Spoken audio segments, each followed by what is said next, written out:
MUSICLAB at World Cafe Live is made possible thanks to generous support from both Ibanez Guitars and Tama Drums. They believe that the more you know about what goes into music, the more you'll get out of it. Welcome once again to MUSICLAB at World Cafe Live. Today, it's a visit with guitarist Sonny Landreth, a Louisiana-based solo artist who tours around the world. Sonny is also widely known as the driving force behind John Hyatt and the Goners. This is MUSICLAB at World Cafe Live. Today we're going to spend time with a true Louisiana treasure. Please welcome Mr. Sonny Landreth.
Welcome.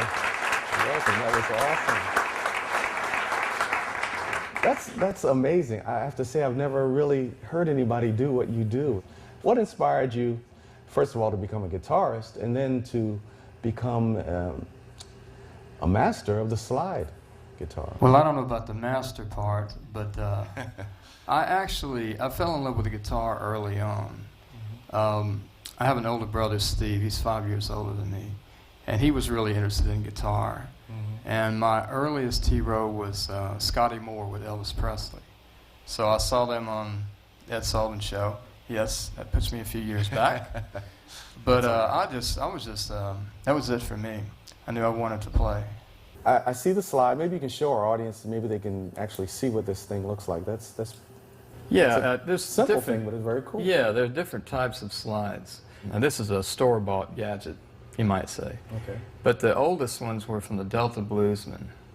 And they would take a wine bottle, for example, and they'd take a piece of string, tie that around the neck with lighter fluid, break it off, and use that to emulate different sounds that would illustrate their songs.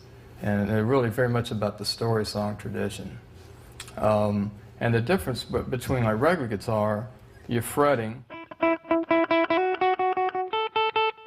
You're actually playing, you're fretting the notes on the neck, whereas the slide does just that. It floats over the neck.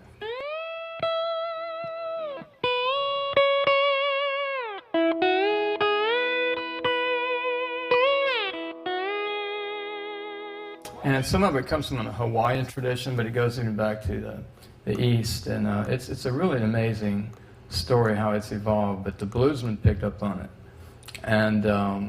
And that's what caught my ear. It has more of a vocal quality about it. I was thinking that as you were playing. It sounds very human.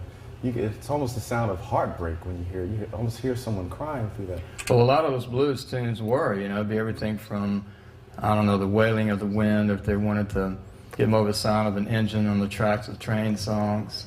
With Robert Johnson, the marching kind of, the foot stomping, everything. And I think for me too, because I had jazz heroes and blues heroes. And the common thread for me was how they would all want to emulate the human voice. And I didn't realize all that as a kid, so looking back, that's the thing that really caught my ear. The other thing, I was really fortunate because being raised in South Louisiana, there's such a strong culture. With the Creole and Cajun factor in. And all the music, the food, the way people dance, their whole outlook on life was really inspirational for me and still is. It's like new music's happening all the time there. But when we think of guitar, and especially a blues tradition, we think of a different kind of training and a kind of oral tradition. Is that more or less how you learned many of the things you learned on the guitar? Well, it's funny because as a kid, of course, you don't realize any of this, which is ignorance is bliss. I mean, but trumpet being my formal instrument, I had a lot of exposure to jazz and classical music. And I kind of liken that to, I learned to play with my eyes open because I was always reading music, but I couldn't improvise well. Whereas guitar, I played more with my eyes closed, and more of the oral tradition that you spoke of was very much the thing. And I was juggling both worlds there for quite a number of years. But I think that gave me, I don't know, it was more of an enriched background. And you think about all the different kinds of music. I mean, I grew up listening to everything from blues to jazz, Cajun, Creole, New Orleans, R&B, you name it. And I felt comfortable with all of those, playing them, but you can't go into too many directions at once. And what Bottleneck Slide Guitar did for me was to have a focus that I could, in a way, take all those styles and interpret them into songwriting. You mentioned Cajun music, and I know you have a song that's kind of drawn from that influence that you were thinking about performing. Well, actually, yeah, the Cajun is Cajun and Zydeco, and people get confused. Well, what is the difference, you know? It's a good time to tell us. Cajun music comes from the music of the Acadians that settled in and around my part of the world in South Louisiana in the mid-1700s. And a lot of them are two steps and waltzes, and it's very common the button accordion and a little T-fare they call a triangle. The Creole with Zydeco, like for Clifton Chenier, for example, who I played with, he played the big piano accordion and had the frottoir, the rubboard. And because of the African influence, it was much more syncopated and had more blues at the heart of it. So maybe we can catch on to a little bit of that. All right. All right.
Your tuning is different than a standard guitar. Yeah, they use different tunes. So on this particular guitar, how do you have it tuned right now? I have this tuned to an E major chord. Okay.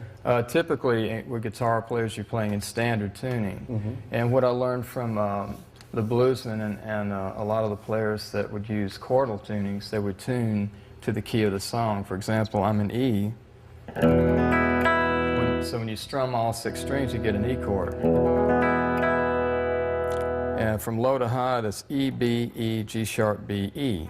And it'd be the same as if you were fretting in standard, it would look like that. Right. But you tune it so you get that open sound like that. And what that does is open up the sound of the guitar. You get a lot more going harmonically. And with the fingerstyle approach that I use, with all 6 strings at the same time, it gives you a lot more to work with in terms of melodically, in terms of playing more melody, harmonically, and rhythmically as well. A lot of people who are watching this segment are guitar players or aspiring guitarists. Is there a particular technique or warm-up that you've found very valuable that you could show a player? Sure. The main thing for me, and this is fingerstyle guitar too, and it would be different for flat pickers, but it's just to get into an alternate picking. You learn to use different exercises, but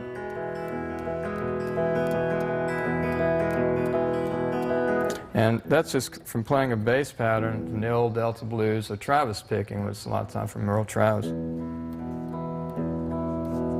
And you alternate the other strings with the bottom ones.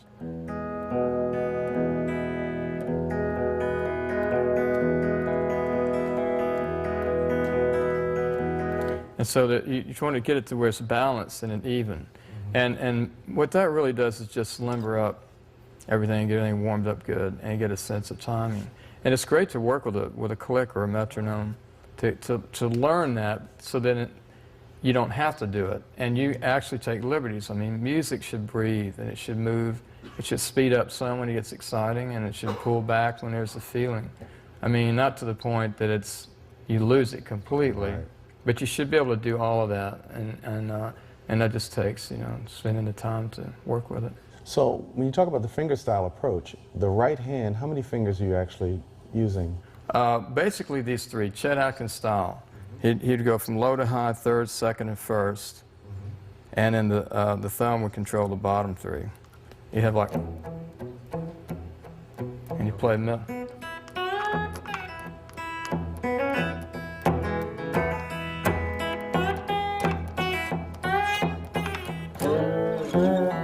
Really simple stuff like that, and you start from that. Simple stuff? Well, I mean, my head is hurting. Yeah. Because what I'm saying is the amount of independence that it takes to do that. Well, it doesn't come overnight. Yeah, you do, and that was the tricky part. But when you get used to it, you have a lot more control. And there's a lot of things you can do. What I've learned, instead of using a lot of effects that a lot of players will use, and that's cool. I mean, I'm a sucker for all that too. But I found that there's a lot more going with different positions on the fingers and using the flesh and the nail in a different way to capture different sounds. Can you give us a little taste of that?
When I'm watching, you have to remember to breathe, you know, it's like, I'm so wrapped up in watching what you're doing, no exaggeration.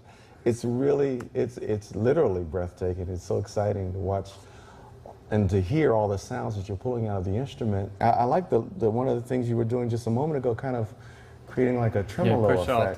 Push out the strings. How are you doing that? Well, basically because the action's a little higher, you know, with slides, so that you can get more of the sustain. And since the strings aren't touching the neck, what I've discovered is that you can control, because for example, you have notes on this side, and you think of the notes from here to here, or wherever you're playing on this side, but there's also a reality back here.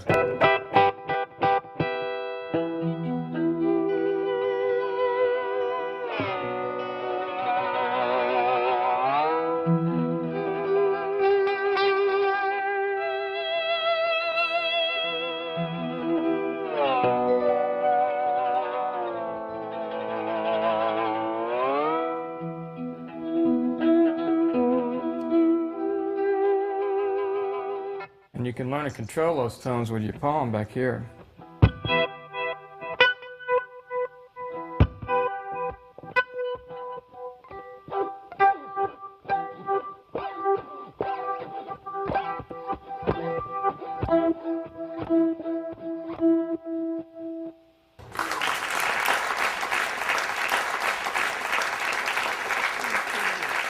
Maybe you can talk a little bit about that perfection that comes through practice technique versus the creativity that's involved in what you do? Well, it's very important in terms of being meticulous to practice. I mean, there's a part of learning to play any instrument that's just hard work. You know, there's no easy way around it. You just have to get down to it and dig into it. But all of the technical ability in the world really doesn't mean anything if you can't make that transition to playing music. Right. And so the thing you have to learn to do is to take what you develop methodically and work it into a more emotive state, or the things that move you in life or bring up that passion. And it's taking it to another level. I mean, my favorite music isn't always played in tune or in time. And it's more about being in the heat of the moment, and especially with improvisation, where you're making it up on the spot. And I think that says a lot more about the nature of creativity. When you're preparing to play, is there any sort of mental preparation you go through? Do you try to empty your mind, or maybe take us inside that locked door a little bit? Only if I could empty that mind. Only if I could. I try to do that, yeah, but before every gig, it's really important to have space where I'm by myself. And I go through my little warm-up exercise routines, you know, but there is a head space you get into, because when you walk out on stage, the lights at you, the people there's a lot of expectation perhaps. I really have to step aside from all of that and get really focused. And I can't really describe how you learn to do that, but I can say that coming up through school, you know, we used to have to play what was called solo festivals for jury duty, which is basically every year you practice this one, you know, piece that you would play at the end of the year in a festival where you were judged by literally, you can't see their faces, they're always out there in the dark, you know, and they're sitting down and they're listening to every single thing you do, and they're evaluating your performance. And that, aren't you the lucky one, at the end of all this you get this list of, you know, how, you know, everything you did wrong, you know, or maybe if you, oh, you did this pretty good. And there's a lot of pressure as a kid. And the other thing is I had to learn to play trumpet with braces. Presents another kind of challenge. So after having to learn to play trumpet with braces, and after all the juries that I play for, especially in college, this is a piece of cake. I mean, 60,000 people out there having a good time, no problem. But that was rough for me. Now you don't really get stage fright? The butterfly thing is because I'm just ready to get that first downbeat. And it's more like the energy is building up and you're ready to let it, to get it out. And powering up, you know, ready to fire, but first downbeat, I'm fine. There was one time that I was a bit apprehensive. For those of you who don't know, Ry Cooder was one of the greatest slide guitar players of all time. So we're at the end of this long tour, and just as we're walking out on stage, John turns to me and says, "Oh, by the way, I understand Mr. Cooder requested tickets for tonight." And as we're walking out, I'm going, "Oh, really?" And it's like the drummer and bass player, Kenneth, they, you know, like back into, you know, they walk into me because I'm putting on the brakes, you know. And when I got up there, and everything was okay until this one particular song, Lipstick Sunset. And that's the only time, because then I realized I was actually playing the guitar that he gave John. Wow. So I had Ry Cooder's old guitar playing the quintessential Ry Cooder, you know, song that had a solo. It was a little shaky. I wouldn't want to hear that played back. I'm going to ask you one of these classic questions that people ask about the blues, because we think of the blues as an idiom where somebody really expresses that word again, heartbreak, going through a tough time. And there's a debate that's gone on for decades about whether you have to experience that to be able to talk about it. Where do you stand on that? Well, I read that in a book somewhere when I was a little kid. So I figured I had to go suffer. I'd have to venture out of the suburbs, first of all. You know, really, in the long run, looking back, I think it's more about heart. And, you know, everyone feels pain in their life. And it's what you do with that. And to me, blues is really a great way to put it. It's about grace in the face of adversity. Wow. And how that gets interpreted, how you take those things that happen to you, and not just you, but your friends, other people, your family.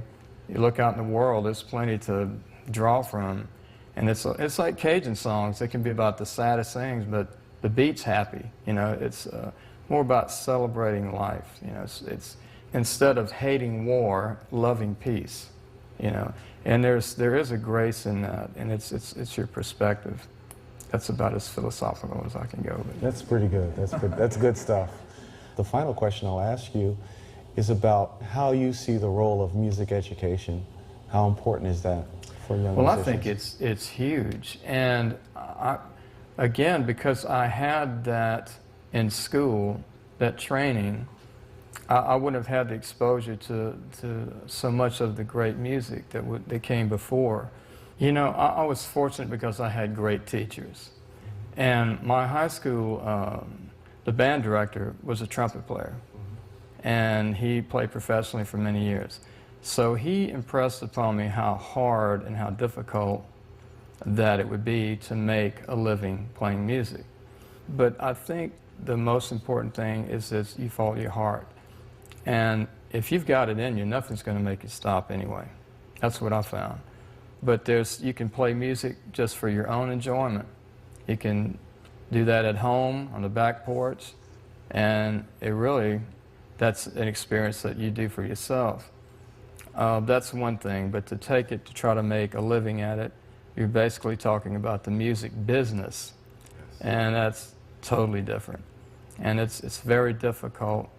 But hey, if that's your passion, I believe what Joseph Campbell always wrote, which is, you follow your bliss. If that's the thing that strikes you, and there's something about that makes you get up in the morning and you're excited about it, you can't wait to get at it, and you feel that magic, that's following your bliss. And you just have to go for it. Sonny Landreth. Thank you. Thank you for the indulgence.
This episode of MUSICLAB at World Cafe Live has been made possible thanks to generous support from Ibanez Guitars and Tama Drums.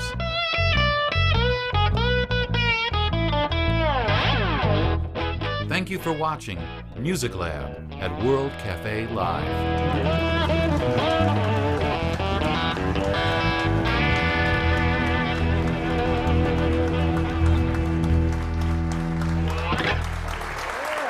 Yeah, baby.